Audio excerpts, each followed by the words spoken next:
നിങ്ങൾ അവൻ്റെ best friends അല്ലേ? അവൻ്റെ ഈ അവസ്ഥ കണ്ടിട്ടും നിങ്ങൾ കാണാത്ത പോലെ ഇരിക്കുകയാണോ? അങ്കിളെ, അവൻ്റെ ഈ അവസ്ഥയിൽ ഞങ്ങൾക്കും വിഷമമുണ്ട്. അങ്കിളെ, ഞങ്ങളെ കൊണ്ട് ചെയ്യാൻ പറ്റുന്ന ഒക്കെ ഞങ്ങൾ ചെയ്തു നോക്കുന്നുണ്ട്. അവനെ തിരിച്ചു കൊണ്ടുവരും. ഞങ്ങൾ തിരിച്ചു വരും അവൻ.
നിങ്ങൾ പറ, ഇനി എന്താ ചെയ്യേണ്ട? അമ്മു, അവൾ പോയതോടെ അവൻ അത്രമാത്രം അവളെ സ്നേഹിച്ചിരുന്നു. അതിന്റെ വേദനയാ അവൻ്റെ ഉള്ളിലുള്ളത്. അവന് അത്രയ്ക്ക് ജീവനായിരുന്നു അവളെ. അവന് നല്ലൊരു ജോലി ശരിയായിട്ടുണ്ട്. പക്ഷെ ഇത് കാരണം അവൻ അതിനും പോകുന്നില്ല. മുറിയിൽ നിന്ന് ഇറങ്ങി പുറത്ത് പോവുക, തിരിച്ചു വന്നു കഴിഞ്ഞാലോ മുറി അടച്ച ഒരു ഇരിപ്പാണ്. പേടിയാവുക. അവനെ നമുക്ക് പഴയതുപോലെ വേണം. നിങ്ങളെ കൊണ്ട് അത് പറ്റും. ഞങ്ങൾ കുറച്ച് കാര്യങ്ങൾ തീരുമാനിച്ചിട്ടുണ്ട്.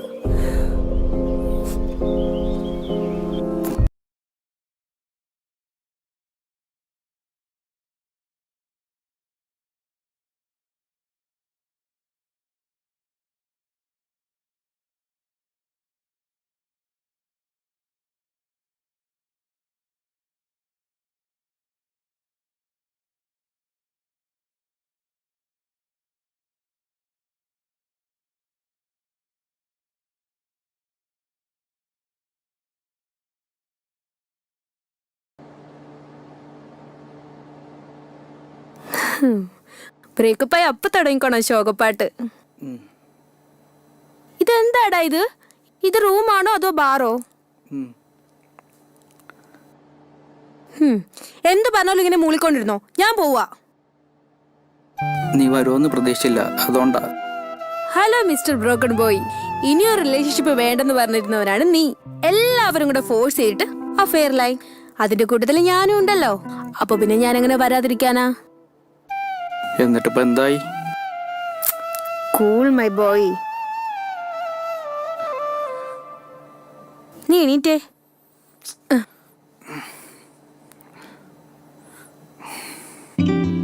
അവർ ലൈഫ് ടീച്ചേഴ്സ് സർട്ടൻ ലെസൺസ്. നമ്മൾ സ്നേഹിക്കുന്നവർ നമ്മളെ തിരിച്ച് സ്നേഹിക്കണമെന്നില്ല. ഏതൊരു റിലേഷൻ്റെയും ഐസ് നമ്മളെക്കാളും ബെറ്ററായ ഒരാള് അവരുടെ ലൈഫിൽ വരുന്നവരെ മാത്രമാ. അവർക്ക് നമ്മളെ മടുത്തു തുടങ്ങുമ്പോൾ അവരൊരു സിംറ്റംസ് കാണിക്കും. ആദ്യം ബിസി, പിന്നെ ഹേർട്ടിങ്, പിന്നെ അവോയ്ഡിങ്, ഒടുവിൽ ടോട്ടൽ സൈലൻസ്. ഇതൊക്കെ നമ്മൾ മനസ്സിലാക്കി തീരാവുന്ന പ്രശ്നമേ ഉള്ളൂ. നീ ഇങ്ങനെ വിഷമിച്ചിരിക്കല്ലേ. നീ ഇങ്ങനെ വിഷമിച്ചിരിക്കുമ്പോൾ നിന്റെ വീട്ടുകാർക്കും ഫ്രണ്ട്സിനും പിന്നെ നിന്നെ സ്നേഹിക്കുന്നവർക്കും ഒക്കെ അത് വിഷമമാവും ഇല്ലേ? അല്ലെങ്കിൽ നീയല്ലേ അവരുടെ ബാക്ക് ബോൺ. യുവർ ഡ്രീം, നല്ലൊരു പാഷൻ നിന്റെ കയ്യിലുണ്ട്. നീ ഇങ്ങനെ ഇരുന്നാൽ ഇതിലെങ്ങനെ കോൺസെൻട്രേറ്റ് ചെയ്യാൻ പറ്റാ? നല്ലൊരു ജോലി കിട്ടിയിട്ടോ അതിന് പോവാൻ വയ്യ. നാളെ തന്നെ അതിന് പൊക്കോണം, അല്ലെങ്കിൽ ഞാൻ ഇങ്ങോട്ട് വരില്ല. പോവാം. പിന്നൊരു കാര്യം, നീ ഇനി കുടിക്കരുത്. ഇല്ല. നീ ഒരു കാര്യം മനസ്സിലാക്കണം. ഈ ലൈഫിൽ നമ്മൾ സ്നേഹിച്ചവരെക്കാളും കൂടുതൽ നമ്മളെ വേദനിപ്പിച്ചവരാ. അതുപോലെ ജീവിക്കുന്നവരിൽ പലരും അഭിനയിക്കുന്നവരാ.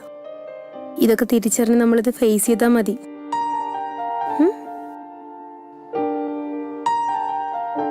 നിന്നെ തല്ലിക്കൊന്നാലും നീ അവളെ മറക്കില്ലെന്ന് എനിക്കറിയാം. പക്ഷെ അവൾക്ക് നിന്റെ പേര് പോലും ഓർമ്മയുണ്ടാവില്ല. നമ്മളെ വേണ്ടാത്തവരോർത്ത് കരയേണ്ട ആവശ്യം നമുക്കില്ലല്ലോ. ഫോക്കസ് ഓൺ യുവർ ഗോൾസ് മാൻ.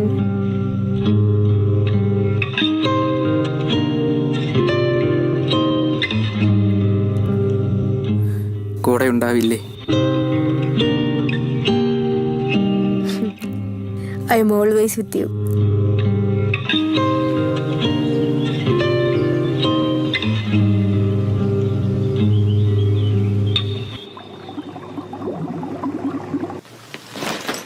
അച്ചു, ആ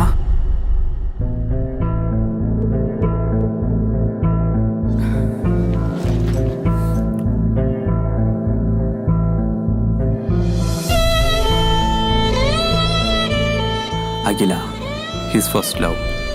അവൾ എന്നീ ലോകത്തിലില്ല എന്നത് ഒരു യാഥാർത്ഥ്യമാണ്. പക്ഷെ അവൻ്റെ ലോകത്ത് അവൾ ഇന്നും ഉണ്ട്. അവൻ്റെ ഏതൊരു സിറ്റുവേഷനിലും അവന് കൂട്ടായി. ഉത്തരങ്ങളില്ലാത്ത അവൻ്റെ ചോദ്യങ്ങൾക്ക് ഉത്തരങ്ങളായി. മരണമെന്നത് മനുഷ്യനല്ലേ, പ്രണയത്തിനല്ലല്ലോ. True love stories never end.